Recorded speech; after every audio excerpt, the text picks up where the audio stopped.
이성 만능주의가 신앙을 없애다. 성모님 메시지에 의하면 신학이 예수 그리스도의 신성을 망각하게 만들었다고 한다. 왜냐하면 인간들이 알아들을 수 있는 것만 받아들이기 때문이다. 이렇게 이성으로만 복음을 이해하고 받아들임으로써 예수님의 신성은 철저히 부정당하고 오직 예수님의 인간성만 이해하게 되고 그 결과 신앙은 없어지고 지식만 이성만 남게 되었다. 지금 유럽에서 이렇게 발달한 신학이 과연 교회에 어느 정도의 영향을 끼쳤는가? 많은 사람들을 신앙에서 떠나게 했다.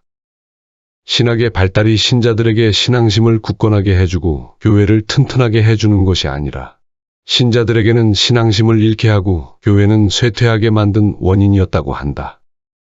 사실 우리 신학생 때만 해도 마리아론을 배우고 교회론을 배우면서 더 이상 묵주기도를 하지 않는 신학생들이 있었고 5,000명을 먹이신 빵의 기적의 진짜 의미는 인간적인 방법으로 한 소년이 자기가 가진 것을 내놓으니까 모두 각자가 숨긴 것을 내놓음으로써 모두가 배불리 먹었다는 교리서를 만든 책이 가장 인기 있는 베스트셀러가 되었고 모든 신학생들이 이런 교리서에 열광하였던 것을 기억한다. 오늘날 사회나 교회나 많이 배운 사람 앞에서 전문가 앞에서 아무런 이유도 다른 일 없이 그저 맹목적으로 머리를 조아린다. 그렇지 않으면 무식하다는 소리를 듣거나 혹은 비이성적으로 자기 주장만 편다는 인상을 받을까 두려워하기 때문이다. 예수님보다도 사람들의 평판에 신경을 쓴다. 더 이상 베드로처럼 단순한 신앙, 기도하는 신앙인은 교회 안에서 좋은 대접을 못 받는다. 기도하는 사람이나 신앙심이 깊은 사람들보다는 오히려 신앙은 없음에도 많이 배운 사람들에 의해 교회가 인도되고 있는 것도 사실이다. 나는 신학교에서부터 기도가 첫째 자리에 잡혀야 한다고 강력하게 주장하게 되었다. 공부나 성적이 결코 신앙과 기도보다 더 중요하고 우선시할 수 없다. 기도하는 사람만이 성령을 받을 수 있고 성령의 인도를 받는 사람만이 참으로 사람들을 예수님에게로 이끌 수 있어야 참다운 교회가 될 수 있다. 이처럼 성모님의 메시지는 지난날 나의 오류와 실수를 만회하고 진정한 교회와 예수님의 복음을 전달할 의욕을 불태우게 하였다. 그래서 나와 교회의 영적 쇄신을 위해서 3개월간 성모님께서 나타나신 곳으로 순례를 떠날 수 있도록 은총을 청했다. 3개월 성지순례를 떠났고 기도에 응답도 받다. 가는 곳마다 어려움과 실망이 생겨났다. 나는 곱비 신부님이 메시지를 처음 받은 곳, 즉 새 어린이에게 발현하신 유서 깊은 장소인 파티마를 희망을 가지고 방문했다. 성모님께서 메시지를 주셨으니 그곳에서 읽으면 성모님의 깊은 뜻을 헤아릴 수 있으리라 기대하였기 때문이다. 때는 12월 초였다. 날씨가 추웠다. 나는 겨울 옷들을 잔뜩 끼어 입고 성모님이 발현하신 경당에서 성모님 메시지를 밤새워 읽었다. 24시간 경당은 개방하였다. 그러나 사람들이 아무도 기도하러 오지 않는 자정부터 새벽 5시까지 그곳에서 졸음을 물리치기 위해 소리내 읽었다. 그런데 이렇게 온 밤을 성모님 메시지를 읽는데도 누구 하나 이 책에 대해서 아는 사람이나 이 책을 읽는 사람을 만나지 못했다.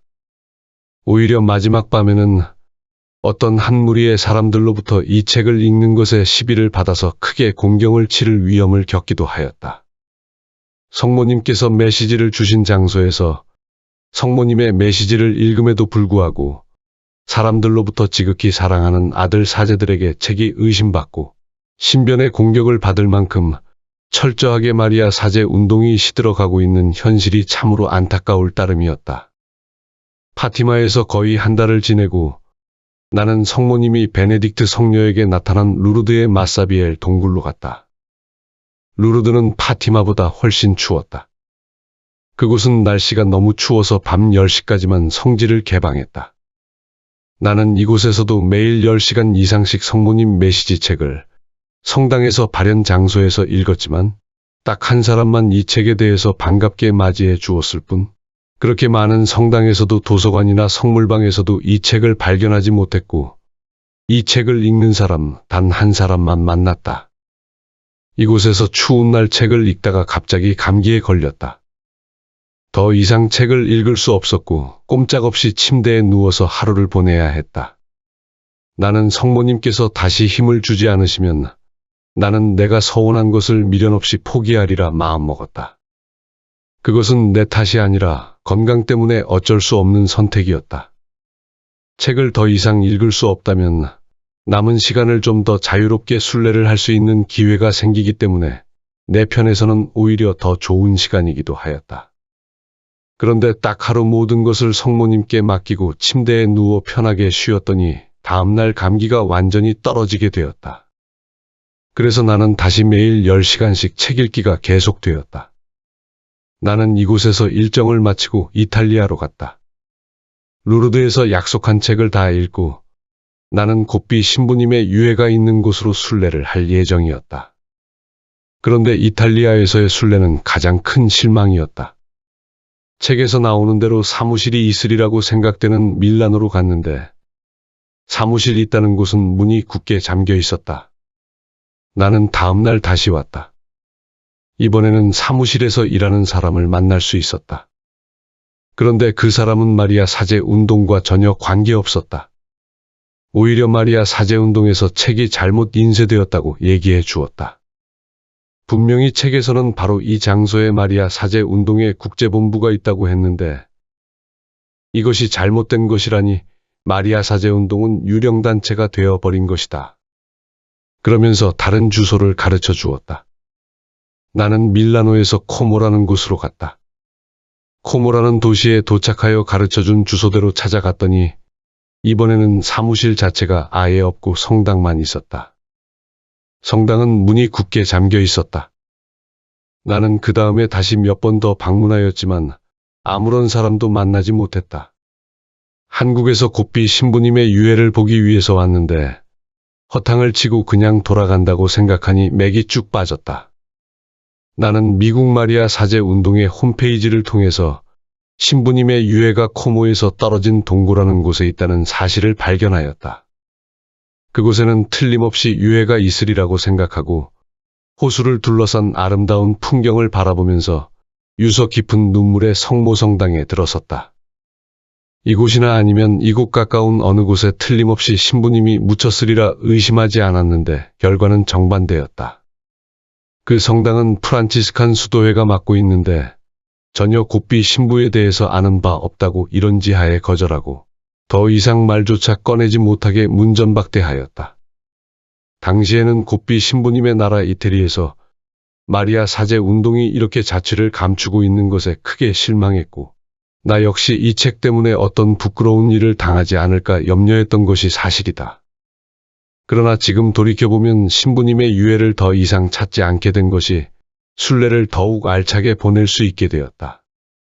왜냐하면 이미 곧비 신부님의 무덤을 찾기 위하여 많은 시간과 힘을 쓸데없이 낭비했기 때문이다. 이렇게 신부님 무덤을 찾는데 시간을 허비하지 않았다면 여러 번 책을 더 읽을 수 있었을 것이고 더 열심히 메시지 내용을 깨닫고 더욱 제대로 살 수 있었을 것이기 때문이다. 다행히 신부님의 무덤에 미련을 두지 않았기 때문에 나머지 시간을 마음을 집중해서 책을 읽을 수 있었던 것이다. 왜 사람들은 곧비 신부님의 마리아 사제 운동을 그토록 빨리 포기하는 것일까? 이유는 메시지 내용을 실천하며 사는 것이 중요한데 기적에만 매달리고 있기 때문이다. 예수님 말씀처럼 그대로였다. 악하고 절개 없는 세대가 표징을 요구하는구나. 그러나 요나 예언자의 표징밖에는 어떠한 표징도 받지 못할 것이다. 나는 곧비 신부가 다하지 못한 일 그리고 이태리에서 자취를 감추고 있는 마리아 사제 운동을 한국에서 다시 온 세계로 마리아 사제 운동이 뻗어가게 해달라고 기도했다. 그러면서도 마음 한구석에는 이 메시지가 정말 성모님께서 주신 것이 확실한가 아닌가 하는 미심쩍은 마음도 솔직하게 남아있었다. 나는 메주고리에서 막연하게 남아 희망을 두고 그곳을 향해 순례를 계속하였다. 메주고리에서 확실하게 기도에 응답을 받다. 메주고리에서도 항상 로만칼라르라고 성모님께서 주신 책을 끼고 성당에 갔다. 한 번 책을 읽을 때 거의 2시간을 한자리에서 읽었다. 그러던 어느 날 한국 자매님 한 분이 책을 보고 반갑게 맞아 주었다. 내가 로만 칼라를 했음에도 신부라는 것은 알아보지 못하고. 형제님, 그 책을 보니 반갑습니다. 나도 그 성모님 책을 좋아하는데 다락방 기도 모임에 시간 나시면 함께 했으면 좋겠습니다. 이렇게 해서 그 자매님과 대화를 나누게 되었다. 그 자매님도 특별하게 성모님께 책에 대한 서원을 하였다고 하였다. 자기는 평택에 땅이 있는데 그것을 정리해서 내놓았다고 하였다. 그러면서 자기들이 쓸 재산만 남기고 나머지는 성모님 책을 무료로 배포하여서 한 사람이라도 구원하고자 하는데 성모님께서 이런 일을 할 수 있는 적당한 사제를 만나게 해달라고 기도하였다고 하는 것이다. 이 얼마나 놀라운 사실인가. 내가 3개월 순례하면서 딱 2분만 이렇게 이 책에 대해서 반갑게 맞이해 주시는 분을 만났을 뿐인데 그 2분 중에서 한 분이 책을 무료로 기증하겠다고 하니 이 운동을 하도록 성모님께서 분명히 원하신다는 것이 확실하였다. 나는 이런 기도에 응답을 받고 더 이상 실망하거나 의심하지 않았다. 이 자매님의 가족 전체가 회심과 기도를 위해 메주고리에 왔다. 자매님은 그분의 남편을 포함해서 어린 자녀 2을 데리고 온 가족이 메주고리에 한 달간 순례 중에 나와 만나게 되었다. 순례를 온 것은 초등학교 5학년 아이 때문이었다고 한다. 이 아이가 어느 날 스마트폰을 통해서 음란물을 접하는 것을 알고 이렇게 세상에 그대로 놔두었다가는 악마에게 영혼을 잃어버릴까 걱정이 되었기 때문이다. 스마트폰에서 아이의 집중을 떼어놓고 새로운 마음을 자녀에게 심어주기 위해서 메주고리에로 순례를 온 것이다. 근래에 보기 드문 신앙인의 마음이다. 세상의 부모들이 자기 자녀들이 지금 스마트폰으로 무엇을 보고 있는지 어느 정도는 다 감을 잡고 있다. 그리고 대부분 부모들은 알면서도 눈을 감아준다. 이것은 세상을 살아가자면 이렇게 경험하면서 살아가는 것이 너무나 자연스러운 것이라고 생각하는 부모들이 대부분이다. 그러나 이 부부들은 오래전부터 텔레비전이나 스마트폰 등으로 인터넷을 안 하고 산 기간이 상당히 오랫동안 되었다고 한다. 이렇게 살고 있었기에 성모님의 메시지를 통해 텔레비전을 보지 말라는 메시지를 들었을 때 쉽게 실천할 수 있었다고 한다. 그리고 곱비 신부님의 메시지 하나하나가 이 시대의 표징을 분명하게 진단해 주는 것임을 자기의 삶을 통해서 경험하였기 때문에 틀림없이 확실한 성모님의 메시지로 받아들일 수 있었다는 것이다. 이 부부에게는 이 세상이 목적이 아니라 하늘나라가 진정으로 그들이 가야 할 고향이었다.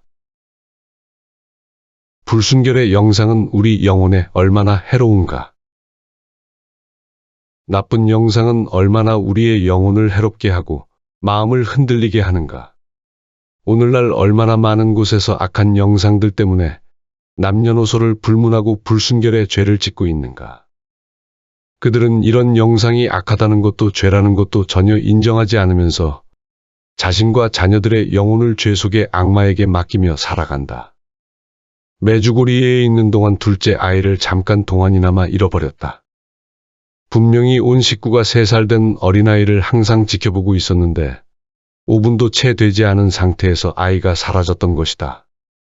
한국에 있을 때 한 번도 아이가 길을 잃거나 다른 곳에 간 적이 없기 때문에 적지 않게 걱정했다. 그 아이가 간 곳은 텔레비전이 나오는 민박을 하며 머물던 곳이었다. 외국인 집주인 아줌마가 아이가 혼자 방문하였을 때 심심할까봐 단지 텔레비전을 켜주고 함께 보았다고 한다. 3살 된 어린아이는 외국의 만화영화를 보았는데 말도 알아듣지 못하지만 그 만화영화에 깊이 빠져 있었다. 그는 자기도 모르게 만화영화에 꽂혀서 부모가 잠시 주의를 하지 않는 상태에서 만화영화를 보기 위해 묵고 있는 집으로 저절로 자기 발걸음이 갔을 것이다 라고 자매님이 설명해 준다. 이렇게 3살 난 아이도 그림이나 영화에 중독될 수 있다고 그 어머니는 아주 놀라워했다. 이런 중독이 비단 이 어린이만 해당될까?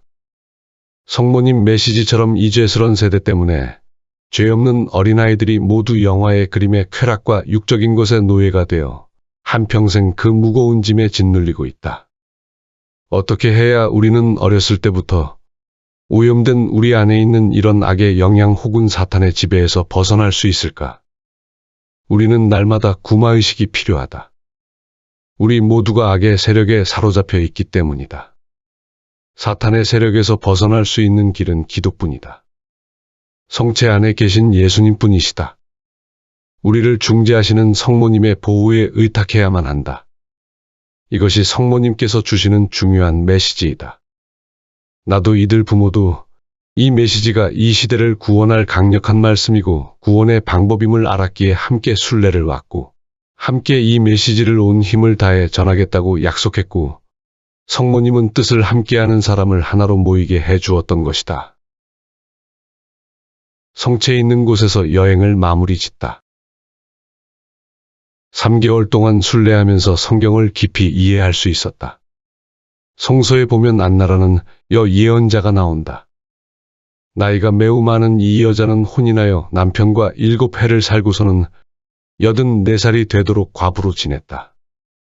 그리고 성전을 떠나는 일 없이 단식하고 기도하며 밤낮으로 하느님을 섬겼다. 나는 3개월을 순례하면서 늘 성지 곁에 머무르는 은총을 체험했다. 파티마, 루르드, 메주고리에는 도시 전체가 기도하는 곳이다. 밤낮으로 성체가 현시되고 미사와 묵주기도가 시간마다 바쳐진다. 이곳에서는 정욕이 끼어들 여지를 주지 않았다. 파티마에서 한 달을 호텔에 머무르는 동안 딱 하루 어느 날 옆방에서 남녀의 괴상한 소리가 들려왔다. 그런데도 나는 그런 소리에 전혀 마음이 흔들리지 않았다. 그런 소리 가운데에서도 성모님의 메시지를 별 분심 없이 계속 읽을 수 있었다. 도시 전체의 거룩한 영이 어두운 영을 완전히 지배하고 있는 것 같았다. 이곳에서는 어두운 영이 활개를 칠 수 없었다. 그런데 성전이 아닌 로마의 기차역에 며칠을 머물렀을 때 역시 비슷한 경험을 하였는데 이곳에서는 아주 큰 분심이 생겨서 마음을 잡기가 참으로 어려웠다. 많은 성당이 있었지만 그 성당에 기도하러 들어가려면 보통 문이 굳게 잠겨 있었다. 이왕이면 기도 시간을 감실히 모셔진 성체 앞에서 하려고 하였으나 시간만 낭비하고 돌아와서 결국 내키지 않는 호텔에서 기도와 독서를 계속해야만 했다. 호텔에 머무는 사람들은 순례하러 모여든 사람들은 별로 없고 단지 즐기기 위해 머무는 사람들이 대부분이었다. 주변에 어두운 영이 꽉 나를 애워싸는 느낌이었다. 나는 분심이 하도 심해서 더 이상 책을 읽을 수 없어서 새로운 곳을 찾다가 로마 한인 신학원을 방문했다. 로마 한인 신학원은 성모님께서 나를 위해 마련해 놓으시기라도 한 것처럼 가장 아늑하고 평화로운 곳이었다. 이미 호텔비를 다 지불하였기 때문에 내가 호텔을 떠나면 많은 손해를 보아야 했다. 그러나 나에게는 더 이상 돈이 문제가 되지 않았다. 영혼의 평화가 제일 중요했다. 매일 8시간씩 기도해도 나는 여전히 너무나 약한 존재라는 사실을 새삼 깨달았다. 악한 영들에 둘러싸여 있으면 아직은 내가 그들을 이길 수 없었다. 이럴 때는 싸울 것이 아니라 도망치는 것이 제일 좋은 방법이다. 무조건 성체 가까이에 머물러야 할 때였다. 모든 것을 결정하는 기준은 돈이 아니라 주님과 얼마나 가까이 있느냐 하는 것이었다. 이런 마음이 아주 깊이 박혀 있었기 때문에 주님께서 내가 원하는 파티마, 루르드보다도 더 나와 가까이 있는 곳, 곧 감실 주변에서 머무르도록 은혜를 베풀어 주셨다. 로마 한인 신학원의 성체는 바로 내가 머무는 방 근처에 있었기 때문이다. 이곳은 그 어느 호텔보다도 안락했고 편안했다. 3개월 동안 총 15번의 성모님 메시지를 읽으면서 받았던 은총을 모든 사람들에게 나눌 수 있도록, 정리할 수 있도록 나에게 복음과 메시지를 정리할 은혜를 주셨다. 곧 성모님 메시지와 예수님의 복음 말씀을 누구나 구체적으로 실천할 수 있게 하는 마리아 사제 수도자 평신도 서원운동이었다. 529. 나의 때가 되었다. 사랑하는 아들들아, 이 며칠 너희는 너희 천상 엄마에게 큰 기쁨을 안겨주고 있다. 미국과 캐나다의 여러 지방으로부터 나와 함께 기도하며 형제애를 나누는 지속 체나콜로에 와 있으니 말이다. 나는 너희의 기도와 하나가 되고 너희가 서로 간의 사랑에 성장하여 한마음 한영혼이 되도록 돕는다. 너희의 상처에 향유를 부어주고 수많은 고통에는 위로를 준다. 또한 너희가 이 마지막 시대의 험난한 길을 신뢰와 큰 희망을 가지고 걸어가도록 격려해 준다. 나의 모성적 메시지를 모든 사람에게 알려다오. 나의 때가 되었다. 내가 바로 파티마에서 예언했던 때가 왔다. 너희는 태양의 기적으로 확증된 내 마지막 발현을 오늘 기념하고 있거니와 이 정화와 대환난의 시기에 너희가 현재 겪고 있는 모든 일은 그 당시에 내가 이미 예언했던 대로이다. 그때 나는 큰 징벌이 이 가련한 인류를 덮칠 것이라고 예언했다. 다시 이교도가 된 인류가 하느님을 배제한 새 문명을 건설했고 폭력과 증오와 전쟁의 위협을 받고 있으며 멸망을 자초할 위험에 처해 있기 때문이다. 회개의 길로 하느님께 돌아오는 길로 인류를 이끌려고 행한 나의 특별한 중개 활동을 그들은 받아들이지도 믿지도 않았다. 그래서 너희는 이제 내가 예언한 큰 시련의 전야에 이른 셈이다. 그것은 하느님 정의와 자비의 최종적 현현이 될 것이다. 불이 하늘에서 내려오리라. 그리하여 정화되고 완전히 새로워진 인류가 채비를 갖추어 영광에 쌓여 너희에게로 다시 오실 주 예수님을 영접할 것이다. 나는 또 교회에 큰 위기가 올 것이라고 예언했다. 갈수록 널리 퍼지는 오류, 교회 내부의 분열, 교황과의 대립, 교황의 교도권에 대한 겁으로 말미암아 교회에 엄청난 배교 사태가 벌어지고 있기 때문이다. 가장 사랑하는 이 나의 딸이 고뇌와 비통한 순환의 때를 살지 않으면 안 되는 것이다. 자신의 허다한 자녀들에게서 버림받을 것이고 몰아닥치는 박해의 드센 바람에 내 지극히 사랑하는 아들들을 포함해서 많은 사람이 피를 흘리게 되리라. 나의 때가 되었다. 그래서 나는 너희에게 기도와 참회, 순결과 성덕의 길로 나를 따라오라고 초대하고 있다. 보아라, 너희 나라들이 얼마나 물질주의와 극단적인 쾌락 추구의 희생물이 되고 있는지를. 갈수록 하느님의 법이 지켜지지 않고 온갖 사회 전달 수단을 통해 음행이 선전되고 생명을 가로막는 갖은 수단이 다 동원되고 어디서나 낙태가 증가일로에 있는 데다 부당하고 비도덕적인 법률에 의해 합법화되기도 한다. 나의 때가 되었다. 너희는 모든 사람에게 말하여라. 내게서 보호와 구원을 얻으려면 티 없는 내 성심의 방주 안으로 들어와야 한다는 것을.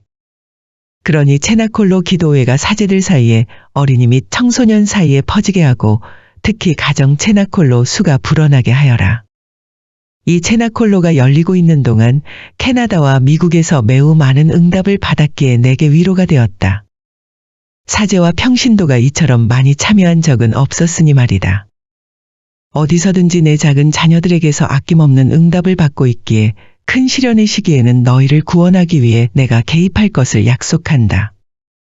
너희 가운데 있는 내 모성적 현존은 보호와 구원의 확실한 표징이다. 그런즉 희망에 너희 마음을 열어라. 그리고 내 티 없는 성심에 대한 더할 수 없이 큰 신뢰와 완전한 맡김 안에 살아가거라. 너희에게 소중한 사람들과 너희에게 맡겨진 사람들을 너희와 함께 성부와 성자와 성령의 이름으로 축복한다.